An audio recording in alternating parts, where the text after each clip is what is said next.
Explore the harmony of health and holiness through a Catholic lens. Discover how faith rooted in tradition fosters vibrant living. This podcast rebroadcasts the weekly Becoming Gift segment on Morning Offering on Ave Maria Radio. You can check out the Physically Spiritual podcast from Awakened Catholic for my long-form discussions and presentations, or you can find my Substack at becominggift.com. This is your host, Andrew Reinhardt.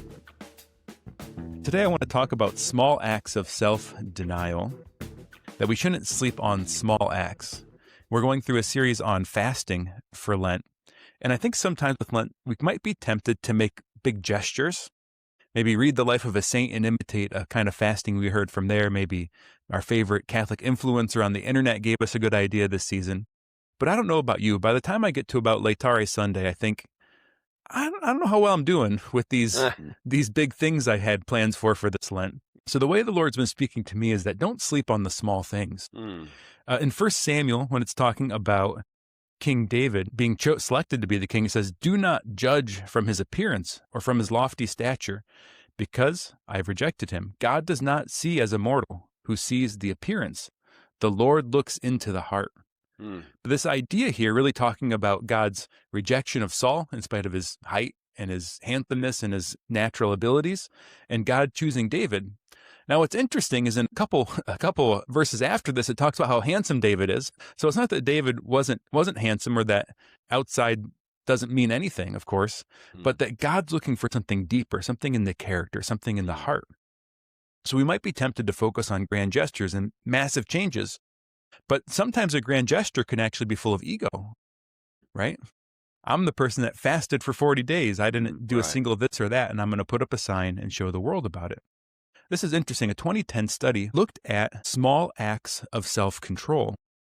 A 2-week study where one group, the practice group, focused on small acts that were consistently practiced, like noticing and improving your posture, or throughout the day, noticing your mood and journaling a little bit, doing something like keeping a food journal, recording what you eat during the day. So some small act. And the control group, on the other hand, of course, didn't do anything. They did something completely unrelated, like math problems or something. So what they did then is that after those 2 weeks, they give the participants a grueling test of self-control.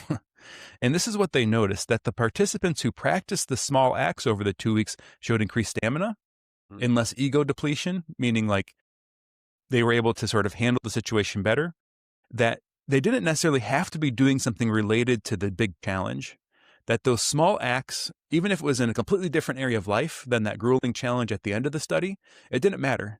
That the people that had practiced the small acts consistently over 2 weeks showed increased stamina and increased strength, even if the skill was completely unrelated. And the third thing it found was that this kind of analogy we use sometimes for willpower, it being like a muscle, was actually confirmed, right? That you're able to sort of strengthen the willpower muscle and then be stronger at doing everything in your life. And I think this is beautiful because it really affirms a Catholic idea of virtue. There's another threat when we make large gestures that sometimes we might not actually address what's present.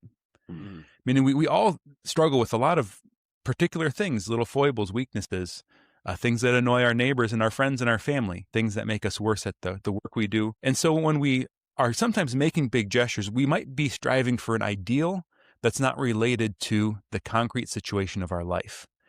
Meaning I'm going to not eat food for 40 days. But maybe I can't stop looking at my phone every 10 seconds, right?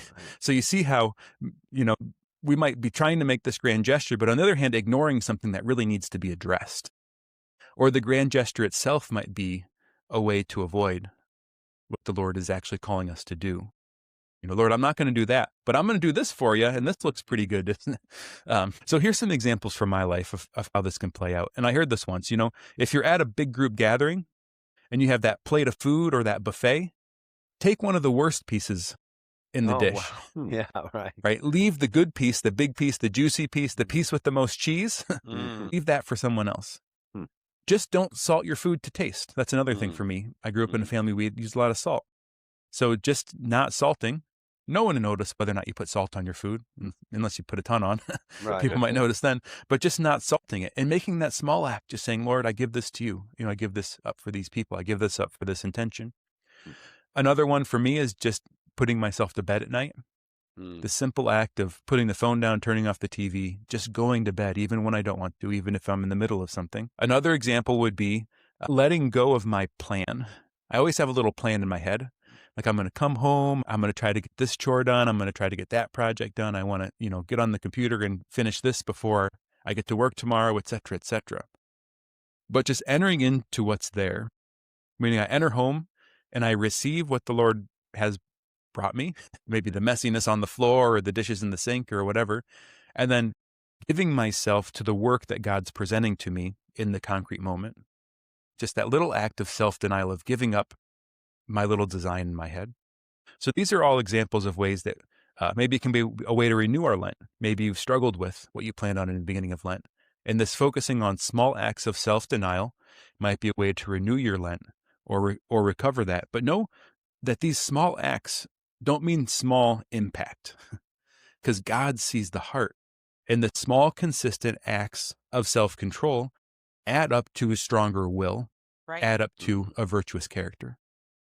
I would add, Andrew, that in gatherings that I go to where there's food, I think a small sacrifice would be to take the last piece or the last thing in the dish. I hate it when we're all cleaning up and there's one, because nobody wants to take the last piece. Yeah.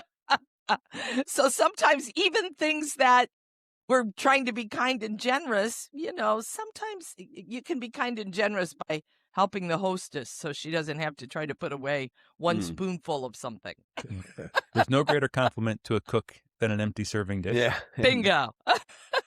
I like the conversation on the grandiose gestures, right? Yeah. Because isn't that we all want to do not only, and you could definitely say as part of ego, and I mean, obviously we all have to check ourselves on that, but just from a spiritual standpoint too, we all just want to do the big things. At the end of the day, we want to say, oh, even to ourselves, we accomplished that big thing. But to your point, Andrew, you got to do the small things. I read every year, Practicing the Presence of God from Brother Lawrence. I just don't live it. To your point, I've got a plan, I've got an idea. And as soon as something comes and messes with that, the last thing I think is, oh, that's God's plan for me today. No, it messed up what I thought was God's plan for me today. Well, and I think so often we tend to think what we can do out there, and we're not always thinking about our responsibilities at home, too. Yeah. How do I love well at home? We're just thinking about, I got to go out there and do all this big stuff. Thank you for listening to Becoming Gift. You can catch the show live every Wednesday at 8 a.m. Eastern on Ave Maria Radio. You can also find my long-form podcasts, discussions, and presentations on the Physically Spiritual podcast. Subscribe to my Substack at becominggift.com to find more from me, and don't forget to like and subscribe.